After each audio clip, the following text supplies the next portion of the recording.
জানো জিয়াৰুল ইছলাম আপুনি যদি নম্বৰ দিয়াৰ কথা কয় তেতিয়াহ'লে মই গ্ৰেছ মাৰ্ক দিম, নম্বৰটো নিদিওঁ বাৰু, গ্ৰেছ মাৰ্কহে দিম।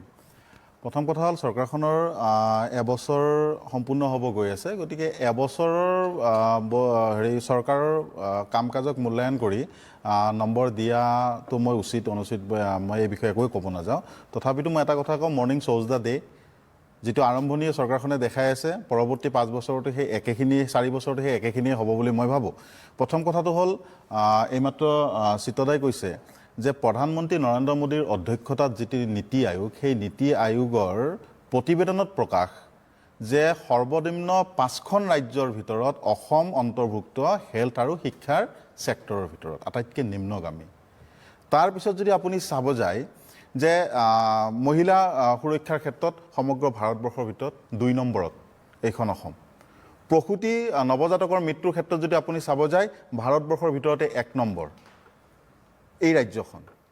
এই ৰাজ্যখনেই বিগত সময়ত যেতিয়া চৰকাৰ তেওঁলোকৰ নিৰ্বাচনৰ মেনিফেষ্টোবোৰ প্ৰকাশ কৰিছিল, সেই মেনিফেষ্টোবোৰ ৰাইজক যেতিয়া মাজত বিলাই দিয়া হৈছিল, মেনিফেষ্টোবোৰ চাই এনেকুৱা লাগিছিল যে এইখন অসম সোণৰ অসম তেওঁলোকে গঢ়ি তুলিব। কিন্তু আজি যদি আপুনি বাস্তৱ প্ৰেক্ষাপটত আহে, সোণৰ অসম গঢ়াটো দূৰৰ কথা, তেওঁলোকে মাটিৰ অসমখনো বিকি বিকি এফালৰ পৰা শেষ কৰিব ধৰিছে। অসমত আজি মূল্যবৃদ্ধিৰ অনিয়ন্ত্ৰিত মূল্যবৃদ্ধি। আজি সাধাৰণ মানুহ, শ্ৰমজীৱী মানুহ, খাটি খোৱা মানুহ, হাজিৰা কৰা মানুহে তেওঁলোকৰ ঘৰ চলাবৰ কাৰণে অৱস্থা তথ্যবচ। আজি অহা 1 তাৰিখৰ পৰা 800বিধ জীৱনদায়ী ঔষধৰ আকৌ মূল্যবৃদ্ধি 10%, 10.8%। আজি পেট্ৰল ডিজেলৰ কথা নকওঁৱেই, মই ইন্ধনৰ কথা নকওঁৱেই, আজি নতুনকৈ আকৌ টোল টেক্স বৃদ্ধি।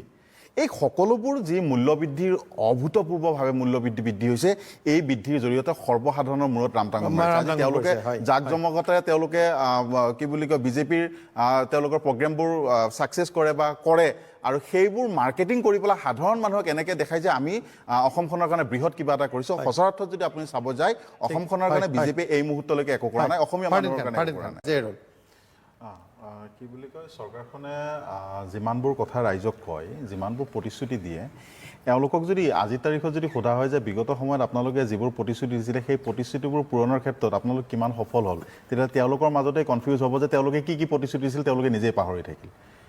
ইমানেই প্ৰতিশ্ৰুতি তেওঁলোকে দিয়ে।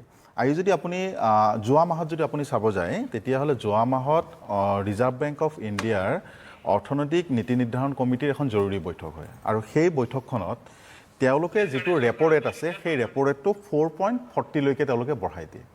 অৰ্থাৎ এই ৰেপো ৰেট বঢ়োৱাৰ লগে লগে এই সমগ্ৰ হেৰিটো আহি পেলাই জনসাধাৰণৰ মূৰত পৰিব, কাৰণ জনসাধাৰণে তাত সেইটো ভুগতান কৰিব লাগিব। কিয় ৰেপো ৰেট বঢ়াব লগা হ'ল? এইকাৰণেই বঢ়াব লগা হ'ল যে ৰিজাৰ্ভ বেংকৰ যিটো আপাতকালীন পুঁজি থাকে, সেই পুঁজি পৰ্যন্ত এই বিজেপি চৰকাৰে তেওঁলোকৰ ক্ষমতাৰ অপব্যৱহাৰ কৰি পেলাই তেওঁলোকে সেইটোও ব্যৱহাৰ কৰি থৈ দিছে।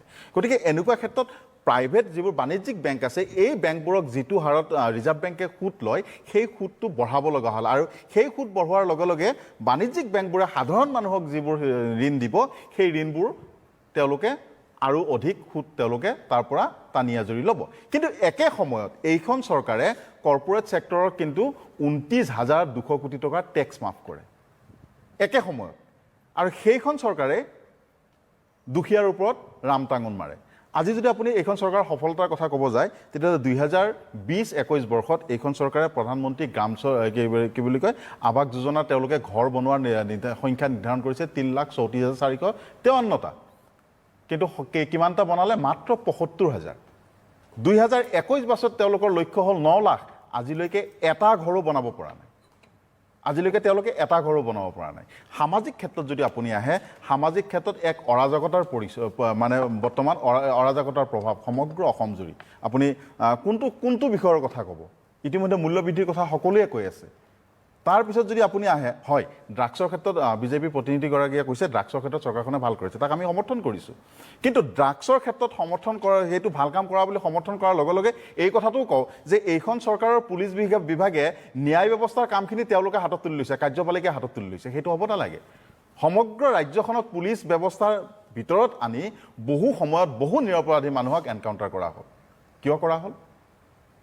চৰকাৰখন জিতু গোস্বামী ডাঙৰীয়াৰ লগতে বিজেপিৰ সন্মানীয় প্ৰতিনিধিগৰাকীয়ে কৈছে যে বিৰোধীয়ে তেওঁলোকক ভাল কামবোৰতো সমালোচনা কৰে। একচুৱেলি বিৰোধীয়ে সমালোচনা কৰা মানে কি? বিৰোধীয়ে ৰাইজৰ কথাখিনি আপোনালোকক বিৰোধীৰ দায়িত্বই সেইটো সেই কথাখিনি আপোনালোকক জনোৱা হয় বাকী আপোনালোকৰ ইচ্ছা আপোনালোকে সেই কথাখিনি কি হিচাপে লয় সেইটো আপোনালোকৰ কথা কিন্তু ৰাইজৰ কথাখিনি জনোৱাটো বিৰোধী দায়িত্ব দ্বিতীয় কথাটো হ'ল যে সোণৰ অসম গঢ়তাৰ খনিকৰসকলক মই এটা কথা জনাব বিচাৰোঁ যে মই মোৰ জীৱনত ইমানখিনি বয়সলৈকে মই কেতিয়াও শুনা নাছিলোঁ যে খাব নাপায় অসমত মানুহ মৰিছে কিন্তু আপোনালোকৰ চৰকাৰৰ শাসনত খাব নাপায় মানুহ মৰিছে 9জনকে কেব ড্ৰাইভাৰে আত্মহত্যা কৰিছে আপোনালোকৰ দলীয় কৰ্মীয়ে দীঘলীয়া চিঠি লিখিবলৈ আত্মহত্যা কৰিছে যে তেওঁ আৰ্থিক অনাটনৰ কাৰণে আপোনালোকৰ চৰকাৰৰ